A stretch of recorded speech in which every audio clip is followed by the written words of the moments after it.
Many consider young Earth creationism to be a joke, and of course, they aren't wrong, but pride goes before destruction, and a haughty spirit before a fall. It's easy to underestimate one's opponent when they're defending a view that's radically at odds with the scientific consensus, especially when their motivation for rejecting the numerous, independent lines of evidence that inform the consensus is entirely religious. But debunking pseudoscientific views is not always easy. You need to be familiar with the specific beliefs and arguments of the group in question. Being right isn't enough. Even experts in their fields can get blindsided in a debate if they've never read young Earth arguments. You need to familiarize yourself with a group's particular brand of pseudoscience to counter it effectively. Being right is not enough. Scientists line up overwhelmingly on one side of this issue. It would have to be an enormous conspiracy going on between scientists of all different disciplines in all different countries to have such a consensus. That doesn't move you? No, not at all, because from a biblical perspective, I understand why the majority would not agree with the truth. Man is a sinner. Man is in rebellion against his creator.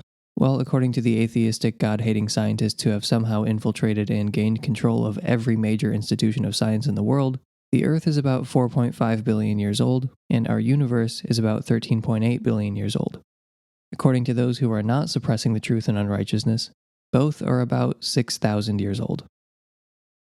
Even though 4 out of 10 Americans believe that the entire universe is less than 10,000 years old, believing so is not essential to the Christian faith.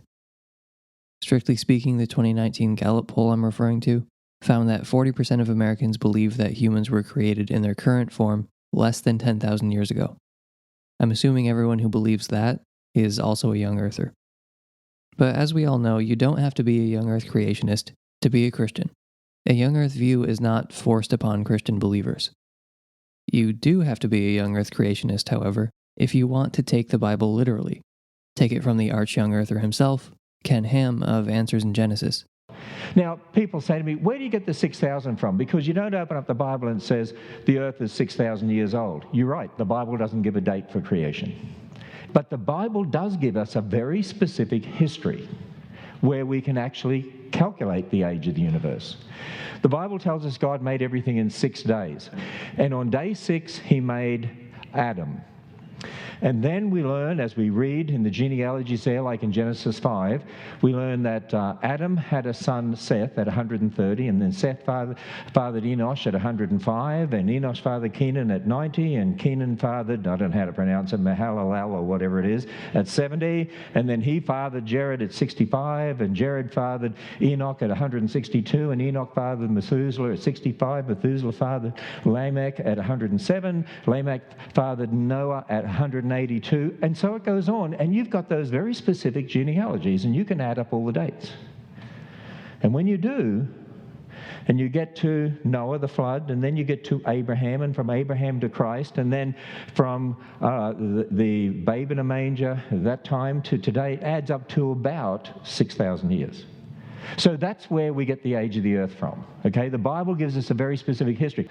So if those days are 6 ordinary days, and that history is true, then the age of the earth and the universe, starting from the Bible, is 6,000 years. The universe is really not 6,000 years old. There are dozens of lines of independent evidence that disconfirm a young Earth hypothesis. You might as well believe the Earth is flat. In fact, some young Earth creationists do. And again, many Christians accept the scientific consensus. According to William Lane Craig, young Earth creationists are, quote, a very tiny minority of Christians. There is a very tiny minority of Christians today who believe that the world was created some 10 to 20,000 years ago.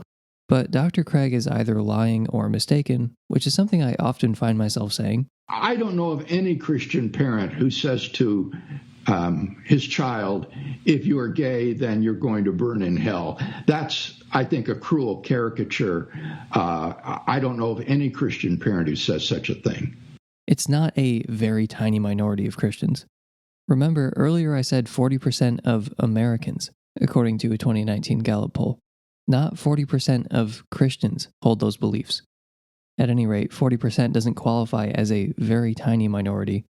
We're talking about 130 million people in the US. where there are 240 million Christians total. If most of the young Earth creationists polled are Christians, which would be a safe assumption, considering the combined number of Muslims and Jews in the US doesn't even reach 10 million, and presumably not all of them are young Earth creationists, then that means that more than 50% of Christians in the United States, in other words, the majority of Christians, are young Earth creationists. The majority of Christians in the United States are young Earth creationists. I want to attack religion at its best. I think we should focus on the smartest things our opponents say, not the silliest. But I don't want to lose sight of the fact that when I do so, I'm attacking a very tiny minority of Christians. So even though this will inevitably be seen as going after low-hanging fruit, I'm addressing the beliefs of more than half of my country's Christians, which I wouldn't be able to say were I to spend the episode attacking the more sophisticated forms of Christianity.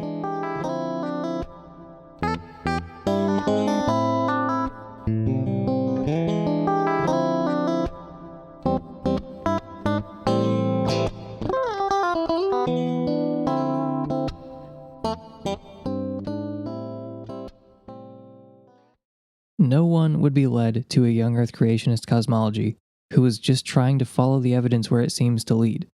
You have to want the universe to be that young, and then you have a lot of work to do. They're trying to make the data fit their conclusion, which they're starting from. But is simply fitting together the data in your theory enough? If a theory fits the data, does that make it the simplest or most parsimonious theory? Of course not. If a theory fits the data, does that mean the theory is confirmed? Absolutely not. If a theory fits the data, however implausibly, does that mean it's rational to accept that theory? If you want your theory to be rational, making it fit the data is not enough.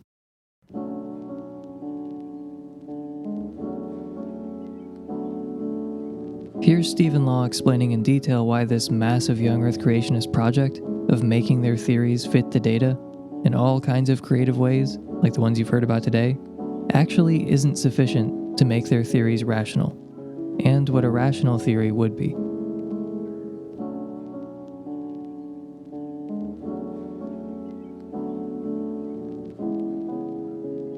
I think that one of the things that young Earth creationists do, which allows them to convince themselves that what they believe is scientifically credible, is that they convince themselves of a theory about what it is for a theory to be confirmed that's not quite right, but looks plausible, has a certain veneer to it, plausible veneer to it.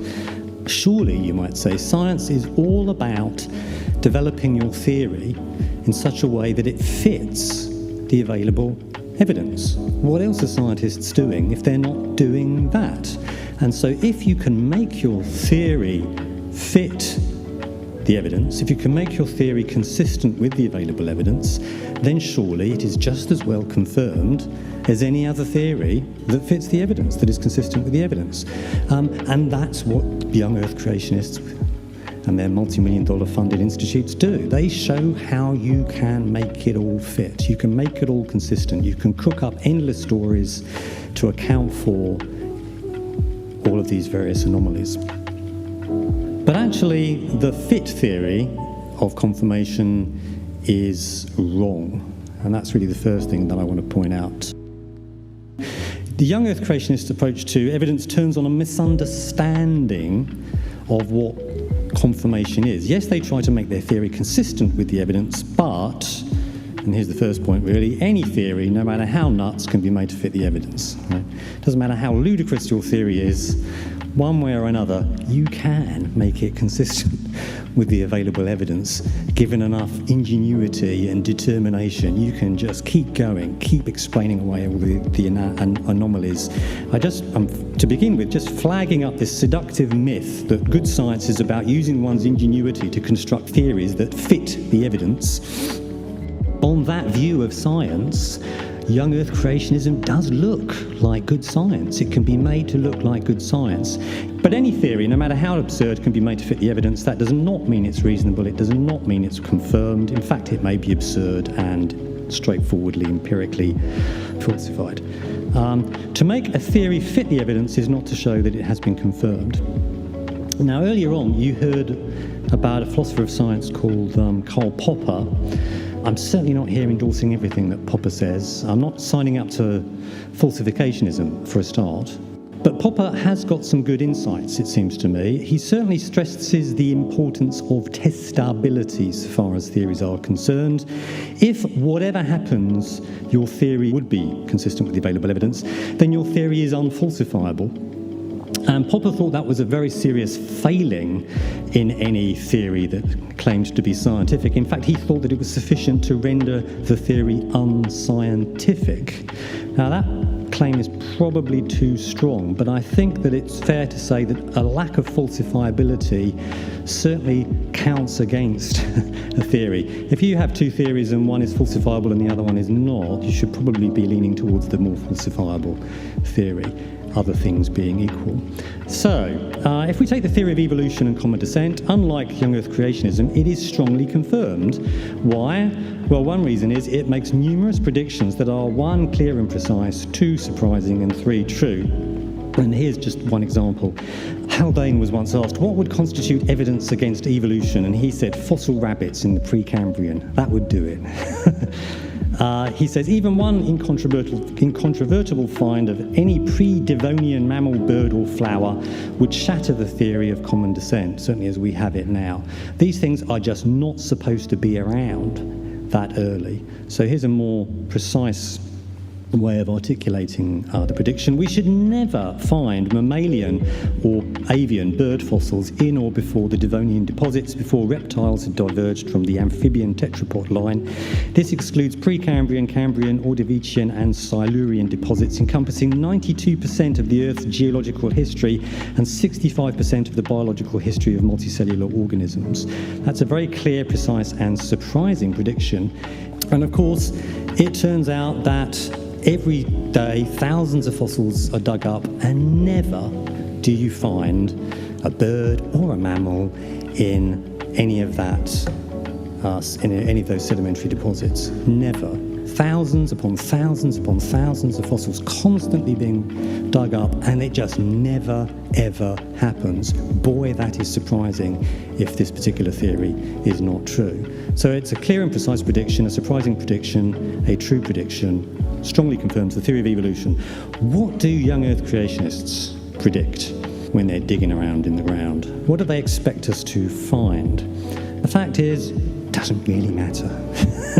Doesn't matter what they dig up, it's all going to be fine for young Earth creationism. You know, what wouldn't fit so far as young Earth creationism is concerned, so far as what you dig out of the ground is concerned?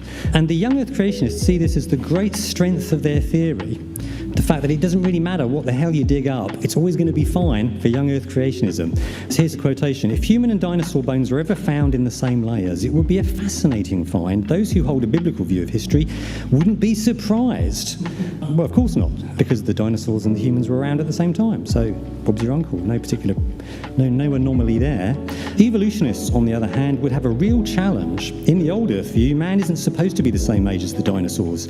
As biblical creationists, we don't require that human and dinosaur fossils be found in the same layers. Whether they are found or not does not affect the biblical view of history.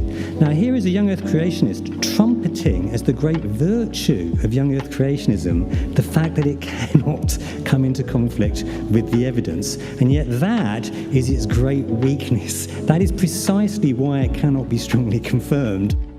So they see as the great strength of their theory what is in truth its greatest weakness.